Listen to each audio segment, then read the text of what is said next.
Graça e paz a todos. Meu nome é Rafael, o humilde servo do Senhor. Gostaria de ler com vocês Lucas, capítulo 23, versículo 46. Diz assim: Então Jesus clamou em alta voz: Pai, nas tuas mãos entrego o meu espírito. E dito isso, expirou. A gente vê aqui a 7ª palavra da cruz. Essa é a última palavra que Jesus fala antes de morrer. E aqui a gente vê uma palavra de restauração, né? E a Bíblia declara aqui, né, dizendo assim: Então Jesus clamou em alta voz. Essa questão dele falar em alta voz vem nos mostrar, né, que ele queria que todos ouvissem, que todos dessem testemunho, né, que todos pudessem ouvir, né, os homens, né, Satanás, né, os anjos e até o próprio Deus pudessem ouvir. Porque agora ele estava dizendo: Pai, nas tuas mãos entrego o meu espírito. A gente vê que Deus, ele criou o mundo, né, em 6 dias, né, e a Bíblia diz que ele descansou no 7º dia, e dizendo: isso é muito bom, né? E a gente vê aqui Jesus, na 6ª palavra, ele diz: está consumado. Quando ele fala que está consumado, é porque já está findado, já acabou, ele já fez tudo, não precisa nem eu nem você acrescentarmos mais nada, porque ele já fez tudo por nós, já morreu em nosso lugar, né? Ele já ressuscitou, e agora ele pode dizer: está consumado. Essa foi a 6ª palavra. Então ele tinha findado, né, tudo aquilo que ele veio fazer, né, o trabalho de redenção, né? Ele veio pagar nossas dívidas, né, a dívida que era contra nós. Então ele pôde dizer: está consumado. E a 7ª palavra a gente vem e vê aqui, né, que ele diz, né, Pai, em tuas mãos entrego o meu espírito. Aqui é o descanso, né? Assim como Deus descansou no 7º dia, a 7ª palavra, Jesus descansa. E tudo volta a ser como era no início, né? Lá em João, capítulo 1, versículo 1 diz assim: No princípio era o Verbo, e o Verbo estava com Deus, e o Verbo era Deus. E ele estava no princípio com Deus. Todas as coisas foram feitas por ele, né, e por intermédio dele, e sem ele nada do que foi feito se fez. A gente vê aqui que no princípio era o Verbo, e o Verbo estava com Deus. Então Jesus, sendo o Verbo, sendo a palavra, né, ele estava com Deus na eternidade passada, né? Então agora, né, na cruz, naquelas 3 horas, né, de trevas, Jesus, ele foi afastado por um tempo de Deus, de sua comunhão com Deus. Mas aqui na 7ª palavra a gente vê que ele volta à comunhão com Deus, né? E aí ele diz: em tuas mãos entrego o meu espírito.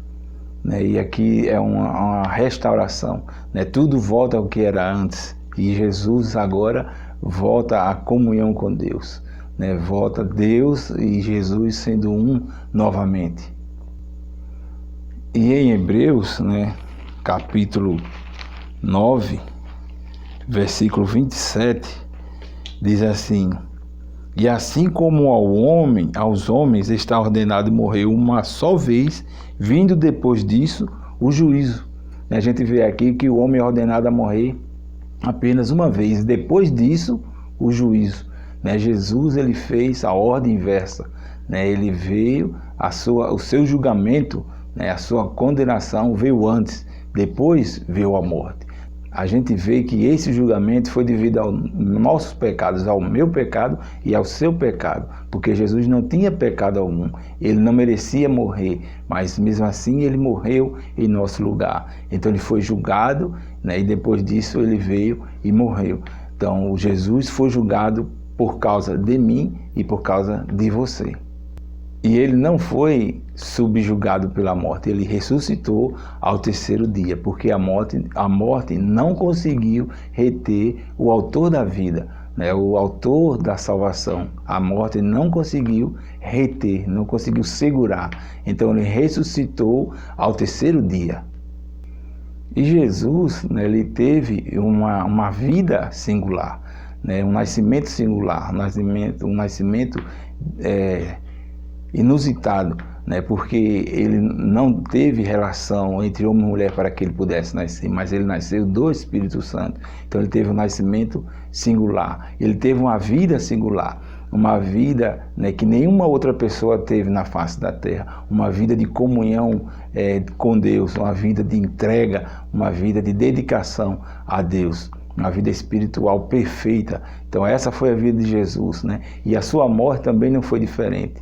Ele teve uma morte singular, uma morte de entrega, né? Uma morte que trouxe vida a todos aqueles que o aceitarem como seu Senhor e Salvador. Em João, capítulo 10,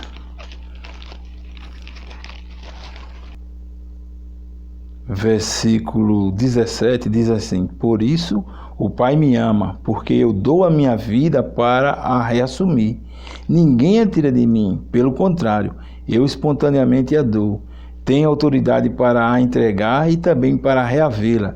Esse mandato recebi do meu Pai. Então Jesus, ele teve essa morte singular, porque além dele morrer em nosso lugar, ele morreu por escolha própria, ele quis morrer em nosso lugar, né? Porque por causa do seu grande amor, né? Se Jesus não tivesse morrido, nós estaríamos perdidos, mas ele espontaneamente entregou sua vida por nós, e disse que não apenas ele entregou, mas ele também pôde e tem o poder de reavê-la, né? Diz assim: ninguém a tira de mim, pelo contrário, eu espontaneamente a dou.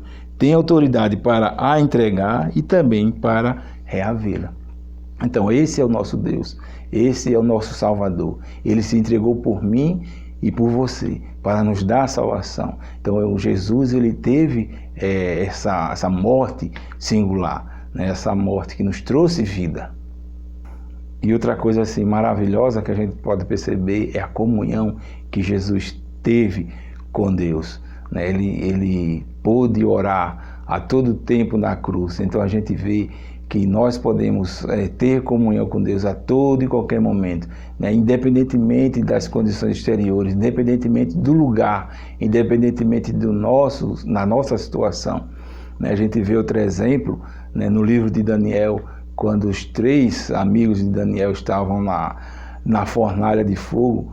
A Bíblia diz que o rei, né, Nabucodonosor, ele falou para as pessoas que estavam ao seu redor: a gente colocou 3 pessoas na fornalha, e agora o que eu vejo são 3, são 4.